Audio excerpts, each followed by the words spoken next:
Ngayong gabi, batang binugbog ng stepfather. Pag lumaki na ako, gaganti ako sa'yo. estudyanteng pinapaaral. Every time na binibigyan po ako ng pang-tuition ng aking mga magulang, hindi ko po yun binabayad sa school. Pinanghohotel po namin ni Raymark yung pang-tuition. Saan hahantong ang kanilang buhay? Patuloy na subaybayan ang kanilang kwento dito lang sa The 700 Club Asia. Susunod na!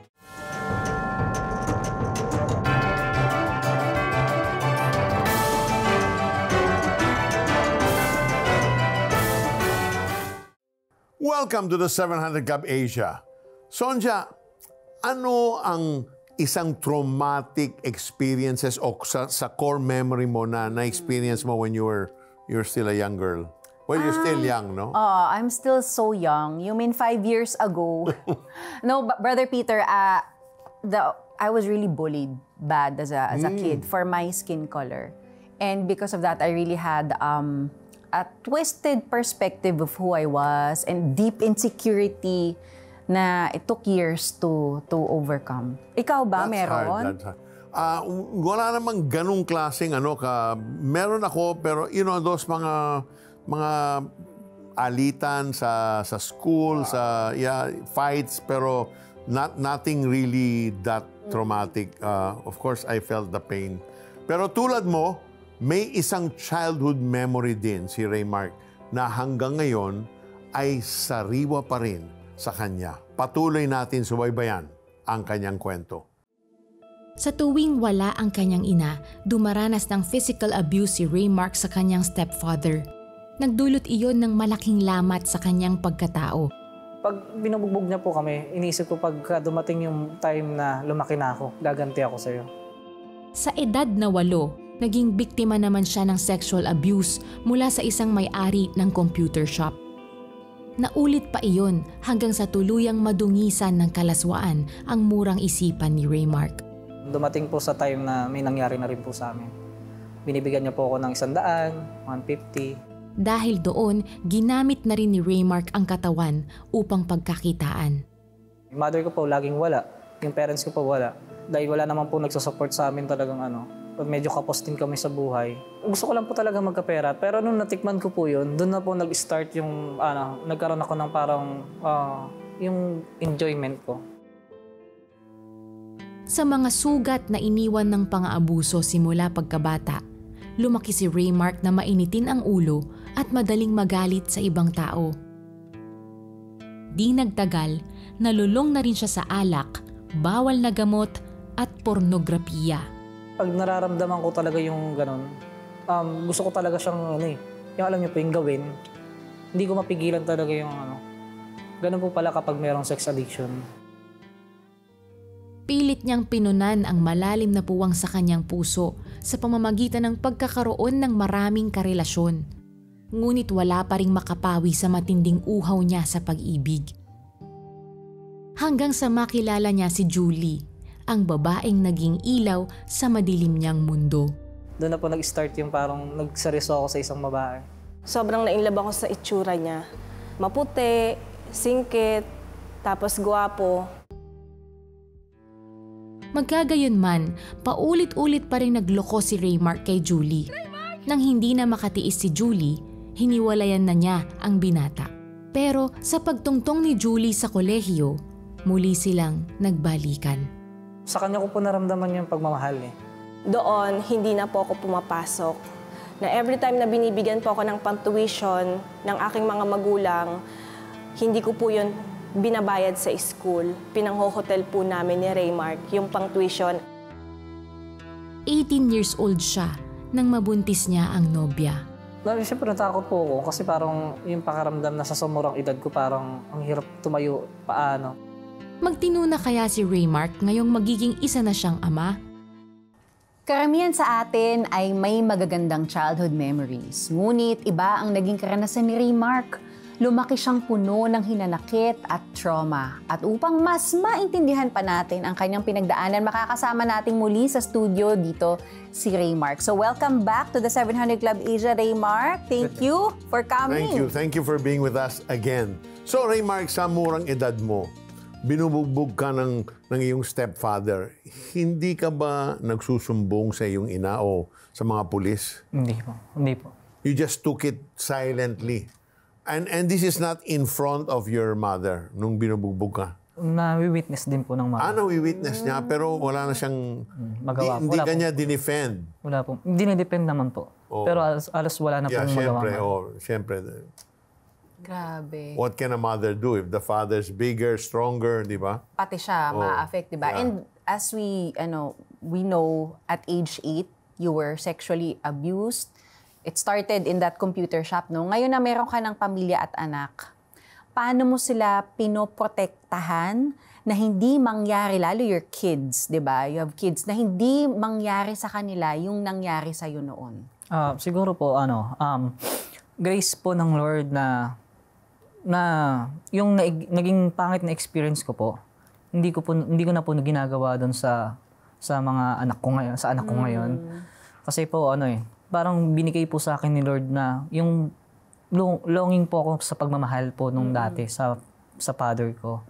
Pero na-realize ko po na dapat iba yung iparanas ko doon sa mga anak ko. Yung pagmamahal na hinahanap ko, iparanas ko naman po sa mga anak ko. Tama. At doon, magandang pundasyon talaga yun because when a child is secure in their father's love, talagang it sets them up for success. So generous ka at demonstrative sa pagmamahal sa iyong mga anak. po. Praise God. Diba? So Raymark, nakilala mo nga si Julie, the love of your life. Ano naman yung mga nagbago sa buhay mo? Wait lang, bago mo sagutin yan, ang mga kasagutan at iba pang katanungan sa pagbabalik lang ng The 700 Club Asia. Kaya naman, stay with us.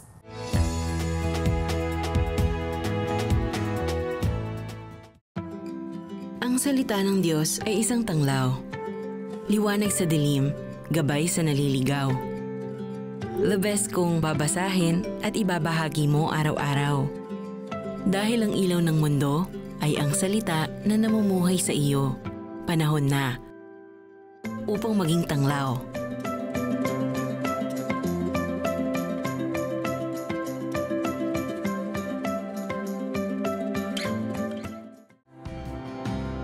Kaya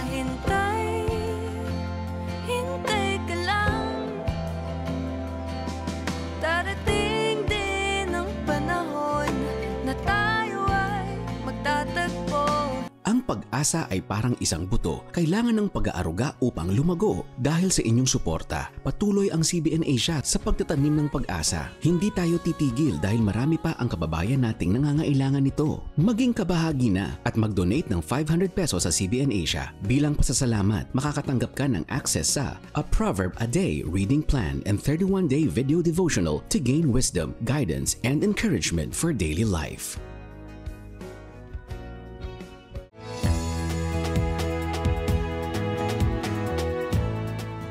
Welcome back to the 700 Club Asia. Kasama pa rin natin si Raymark at sa pagkakataong ito ay sasamahan siya ng babaeng naging mahalagang bahagi ng kanyang buhay. We have Julie Ann with us. Welcome, guys. Welcome. Salamat. So, Raymark, nang makilala mo si Julie, so, ano ang nagbago sa buhay mo? Ano po? Actually, wala po talagang nagbago. Siguro, ang nagbago lang po sa akin, siguro, natagpuan ko yung mahal ko talaga sa buhay. Okay. Ngayon po. Pero, lahat po ng pag-cheat, hindi pa rin po nagbago yun. Yung pagka-unfaithful mo, tuloy pa rin. Kumbaga, parang girlfriend ko po siya, tapos sa ibang section, meron na naman pong iba. Sa ibang kabilang section, meron na naman pong iba. Kaya po, hindi po nagbago yung... So, hindi pa serious. Di ba makalapit yung mga sections? Magkakalapit po, magkakalapit. Maabilidad ito si Raymark. Hindi, tsaka bata pa rin nata kasi sila naging sila. Ikaw, so kanya walang nagbago. Ikaw ba, may nag-change ba sa buhay mo? Yes, may nag-change po sa life ko. Nung nakilala ko siya, sobrang in love talaga ako sa kanya. Tapos, sobrang nagaganahan talaga ako na pumasok everyday sa school.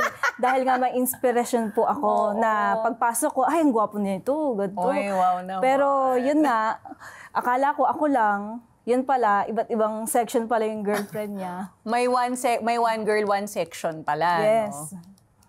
One girl per section. Bago yun, ha? So, Raymark, at that time, you love Julie, yet you still cheated on her. Yes po. Why did you end up hurting her? Nung nakakilala ko lang po talaga si Lord, doon lang po talaga huminto lahat. Nasaktan ko talaga siya. Pero nung simula nung nakilala ko siya, until na bago ko makilala si Lord, talagang ginagawa ko paulit-ulit talaga. And you did not mind breaking her heart? Kasi Hindi, pag wala nalaman po niya, siyempre maging heartbroken, di ba? Pero ang nasa isip ko po yun, kailangan itago ko po. Grabe, wala talaga siyang... Mahal ko siya, pero kailangan itago ko po talaga.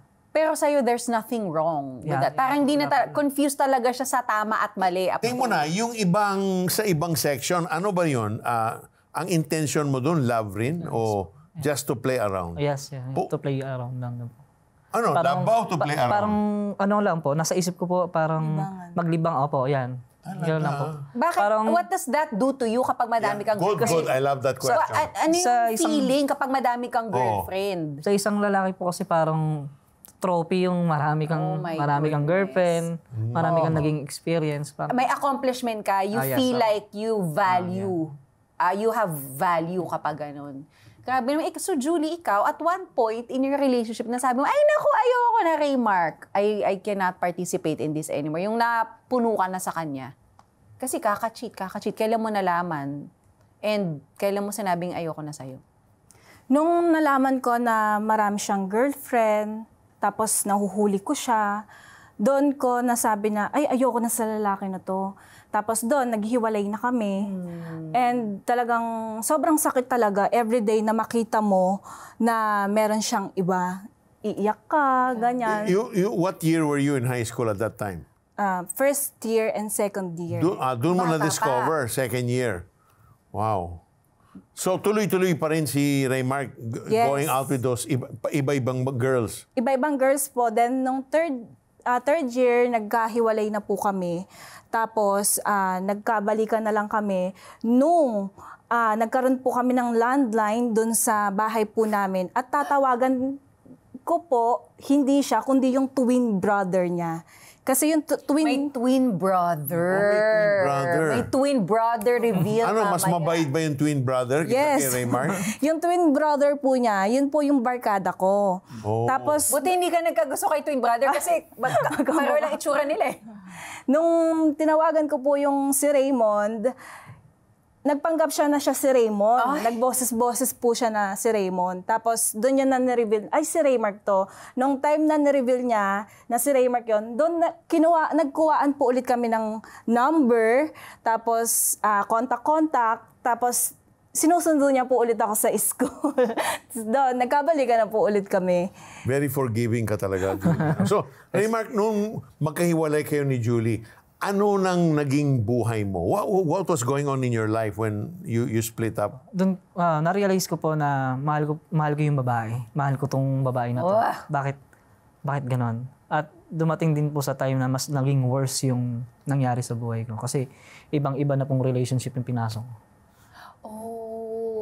So parang dun mo na-realize, ay mahal ko pala siya. And then because you loved her and you didn't have her in your life, you started digging deeper and trying to find love and meaning in even more relationships. Wow, grabe. Kaya kahit po na meron akong karelasyon, iba pa rin yung hinahanap ko. Sabi ko, siya pa rin talaga. Ikaw, Julie, sa kabila nung ginawa niya, bakit mo siya binalikan? Anong meron? Bakit, sige, tanggapin ko siya kahit ito yung ginawa niya sa akin? Siguro po dahil nasasayangan po ako sa mga memories na meron po kami before, na parang sayang naman kung mababaliwala lang yon. Tapos, then after that, kasi po nung naghiwalay kami, nagkaroon po ako ng boyfriend na iba. Then nagkahiwalay rin kami ng boyfriend ko na yon. Tapos nung nagkabalikan kami, na doon ko na-realize na, ay wow, baka kami na talaga magkakatuluyan nito. Parang nasa isip ko na baka ito na yung bigay ng Lord, ganyan. Pero hindi ko nakita yung pag-cheat niya, tuloy-tuloy, tapos pinapatawad ko pa rin talaga siya. Wow. Raymark, looking back, at that point in your life, ano ang mahalagang aral na natutunan mo sa buhay? At that time? Apo, yung time na yun, siguro po, na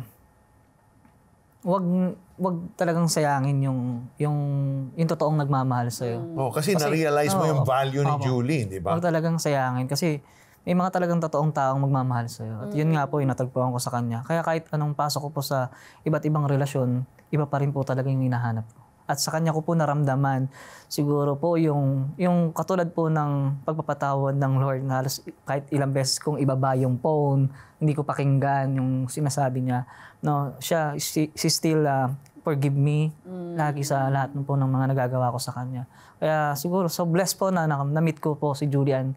Hindi po ako makakatagpo ng ganitong klaseng tao na halos ang dami kong ginawang pagkakamali pero siya still na pinapatawad niya pa rin ako. Kumbaga, authentic. Authentic, yes. O wag daw sayangin ang taong nagmamahal. Okay, magaling na ano yan, payo. Ikaw, Julie, ano naman ang mapapayo mo sa mga kabataang dumadaan sa similar situation mo dati na pumasok sa isang toxic relationship at naging pasaway na anak kasi sinasayang mo yung tuition mo pang-hotel. Oo. Diba? Una sa lahat, tama ba na as young as 12 years old, diba? What do we know about love? So what can you tell young people who are watching right now na ganun yung pinagdadaanan ngayon kagaya na napagdaanan mo? Okay po. Bali, kami po ni Raymark, on and off po yung relationship po namin. Magkakabalikan, tapos maghihiwalay. Then, nung college po kami, doon nga po na sobrang naging worst yung buhay ko dahil nga akala ng mga magulang ko, pumapasok ako. Akala ng mga magulang ko ay magtatapos ako ng pag-aaral as flight attendant. Yun po yung aking course before. Then, dahil nga sobrang in love ako sa kanya, kahit na niloloko niya ako, chinichit niya ako, pino-forgive ko po siya, doon ko naisip na dahil ayoko siyang mawala, talagang yung tuition na binibigay sa akin is pinang-hotel po talaga namin. Then nagpapagawa po ako ng resibo sa Recto para may maipakita po ako sa mga parents ko na bayad na po yung tuition ko. Pero hindi nila alam na pinang-hotel po namin yon. And sobrang pinagsisihan ko siya kasi talagang sobrang wala siyang naidulot na maganda po sa buhay namin. Kaya I encourage every kabataan na may sitwasyon na katulad ko na wag silang magmadali pagdating sa pag-ibig. Kasi katulad po namin na talagang sobrang naranasan ko yung sakit, yung hirap na dinulot nung ginawa kong kasalanan. Yung pagkakamali na ginawa ko, naranasan ko yung consequence. Yes. At sa mga kabataan na nakakaranas po ng gantong sitwasyon, makinig lang kayo sa parents ninyo kasi hindi kayo ipapahamak ng parents ninyo. Lalong-lalo na ngayon na ipinapayo din namin sa mga anak namin kasi naranasan namin eh. So, sabi ko sa kanya, kay Raymark, na ganun pala no, yung pag-iingat ng mga magulang natin ngayon, alam na natin kasi magulang na rin tayo ngayon. Kaya sa generation ngayon na wag talaga silang magmadali sa kanilang pag-ibig, antayin po yung timing ng Lord, antayin po yung bigay ng Lord na panahon, na pagkakataon, at wag po talaga nilang sayangin yung pagiging kabataan nila. Gamitin na lang po nila yung buhay nila to encourage din po ng ibang tao. Yan. Yun po yung sobrang maipapayo ko po sa mga kabataan. I feel the conviction behind what she says, no? You know, there's a quote that says, the things we do things to us. There will always be consequences sa actions natin. Whether we do something na good or hindi, we will always reap consequences. So, makinig tayo kay Julian. You know, ang kwento ni na Raymark at Julian ay patunay na magiging magulo talaga. Walang direksyon ang ating buhay kung wala tayong relasyon sa Panginoong Hesus. Raymark said he didn't know everything he did was wrong until he encountered God. Right? So if wala patapon talaga yung buhay natin. Hindi natin alam na magulo yung buhay natin, na desensitize na tayo. Kaya lumapit ho tayo at gawin nating sentro ng ating buhay si Jesus. Sabi nga po sa James 4 verse 8, lumapit kayo sa Diyos at lalapit siya sa inyo. So if you're here and nanunood ka, sinasabi mo, maybe iba yung sitwasyon mo kay Raymark at Julian, pero ang gulo ng buhay mo, that everything is falling apart. Kapatid, the Bible says, Christ holds things together. And He will hold all things together for you. But it starts with having a relationship with Jesus, who holds things together for you. So, if that's you and you want your life to come together and have a new life in Christ, pray this simple prayer with me. Lord Jesus, thank you that there is hope in you. There is new life in you.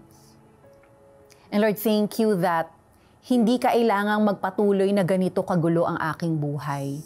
Panginoong Jesus, ngayong araw na to, dinedeklara ko na ako'y humihingi ng tawad sa inyo sa lahat ng aking nagawang mga kasalanan na ngayon ay nagdulot ng kaguluhan sa aking buhay. Patawarin niyo po ako, Panginoong Jesus.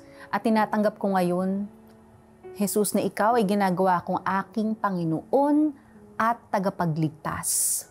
Tulungan niyo po akong mamuhay ng naaayon sa inyong kaloob para sa aking buhay. Ibinibigay ko ang buhay ko sa inyo, Jesus, at tinatanggap ko ang bagong buhay na iyong ibibigay sa akin. Maraming salamat sa ngalan ni Jesus. Amen. Brother Peter. Amen. Amen. And for those watching right now, and perhaps you're in a similar situation, the Lord is a God of second chance, and that's what He wants to do for you. All we need to do is repent.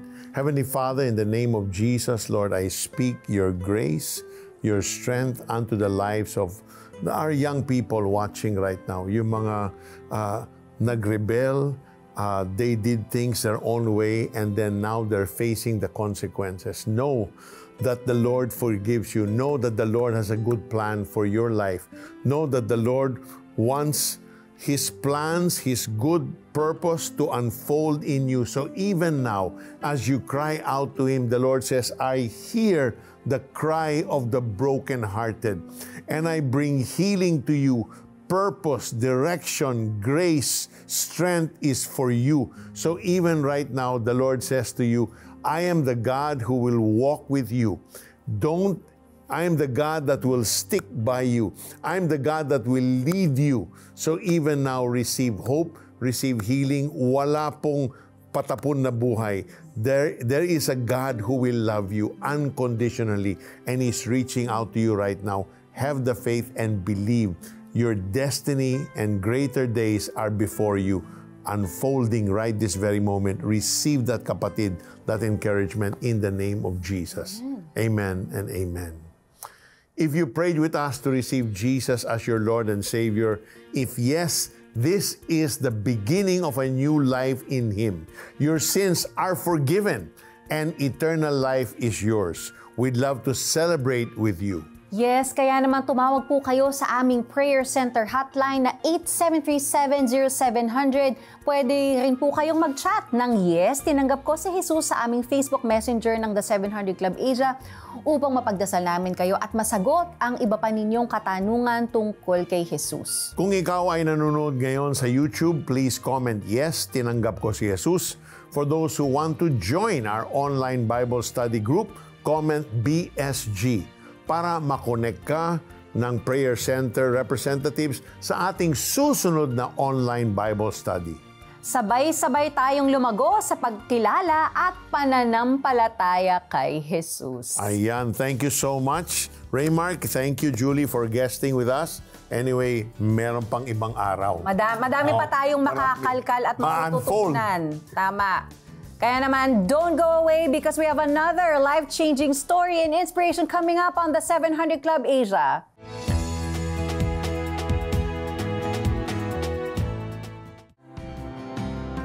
Kaya hintay ka lang.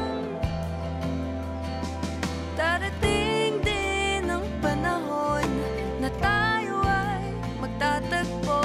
Magdodonate tao sa CBN Asia. Oo, bait naman. Sige. Type mo cbnasia.com/give. CBN CBNasia.com. Asia.com/give. Yan. Okay pa. Kaya mo na yan. Madali na yan. Ikaw na. Tulungan niyo po. Ang dami pong itatype eh. Tapos 4 lang ang daliri ko.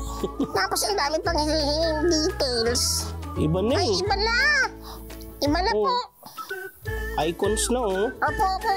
Nagbago na yan ang ilo. Kaya ko na po to. Sige. Excuse kero to. Ako na po dito. Relax na po yan. Yan.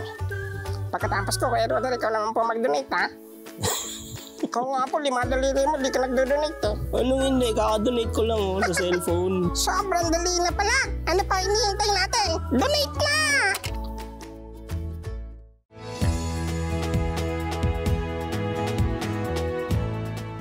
Araw-araw maraming nagpapadala ng email, text o chat messages sa Operation Blessing upang humingi ng tulong. And that's why we continue to answer the call to serve our kababayans in need. You know, we provide free wheelchairs to PWDs and senior citizens to help restore or ease their mobility and independence. Nagsasagawa rin tayo ng mobile medical clinic sa mga liblib na lugar na malayo sa mga ospital or medical facilities. We also support students who have big dreams but face financial struggles. We cover their tuition fees, allowance, uniform, and other school expenses so they can pursue a brighter future. Ilan lamang yan sa mga proyekto ng Operation Blessing na nagdadala ng pagbabago at pag-asa sa buhay ng libo-libo nating kababayan. Pero ang lahat ng ito ay hindi namin magagawa kung wala ang ating magigiting at masisipag na volunteers at sa inyo, our faithful partners. Kaya maraming salamat. Marami pa rin ang humihingi ng tulong. Tulungan natin silang makabangon at maabot ang kanilang mga pangarap sa buhay. So be a CBN Asia partner right now because part of your monthly giving supports our humanitarian arm, Operation Blessing. To donate, just scan the CBN Asia QR code flashed on your screen. Pwede ito for bank transfer, credit cards, at iba pang e-wallet transactions. At sa mga may GCash app, scan the GCash QR code using the built-in scanner. Don't forget to send the screenshot of the transaction receipt to CBN Asia's Facebook Messenger so we can acknowledge your donation. Samantala, how's your life? Relate ka ba sa kwento ni Raymark kanina? Pakiramdam mo ang dumi-dumi mo dahil sa dami ng mga kasalanan na gawa mo? O pilit kang hinahabol ng iyong mapait na nakaraan? Kapatid, lumapit ka sa ating Panginoon na may pananampalataya. Sabi nga sa Hebrews 4:16, "So let us come boldly to the throne of our gracious God. There we will receive His mercy and we will find grace to help us when we need it most." Jesus is our helper, our Savior, and our loving Father. We can always depend on Him. Amen! At dito po nagtatapos ang ating maikling kwentuhan, Stories of Hope, Faith and Love. Help us produce more inspiring shows like this. Be a CBN Asia partner now. Scan the QR code, call the number on your screen, or message us on the Facebook Messenger of the 700 Club Asia. God bless you more and more. Hindi na ako masyadong kinakausap, hindi na ako masyadong tinatawagan. Tapos kinakamusta ko, parang, alam mo yun, walang sabik. Parang nanibago po ako. Habang itatrabaho ko, minsan umiiyak ako. Habang itatrabaho ko, natutuliro yung isip ko. Napaparanoid ako, kamusta siya, anong ginagawa niya. Anong kapalaran ang naghihintay kay Raymark sa Saudi? At saan hahantong ang pag-iibigan nila ni Julie?